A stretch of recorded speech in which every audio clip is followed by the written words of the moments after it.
Ayiwa an balimaw an ni ɲankuma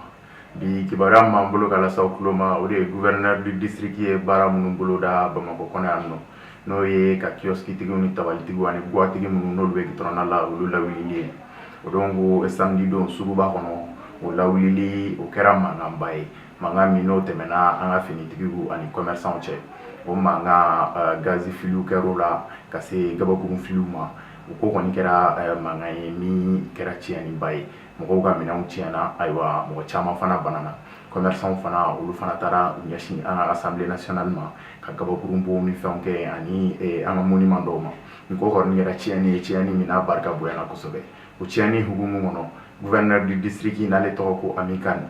ale ko nin baara in kɔni ko baara in tɛ dabila ko baara in bɛ continuer ko sabula ko baara in ye fasoko de ye commerçant détaillants olu ka ɲɛmaa fila olu fana ko u bɛ wele da commerçants ma k'u kana nin ko kɛ kɛlɛko ye k'u ka nin hakili ta ko sabula ko in ye jamana ko de ye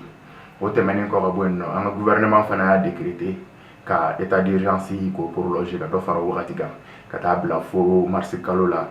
2017 o prolongeli ko ka d'a kan ko an ka jamana k'a ma basigi fɔlɔ ko banbanciw ka walew k'olu bɛ sen na halisa donc ko état d'urgence b'a to dɔ bɛ fara an ka finitigiw ka fanga kan ayiwa u ka sɛgɛsɛgɛliw barika bɛ bonya walasa jamanadenw anw bɛ se ka lakana cogo min na halisa ni information fila de tun b'an bolo bi k'a lase aw tulo ma.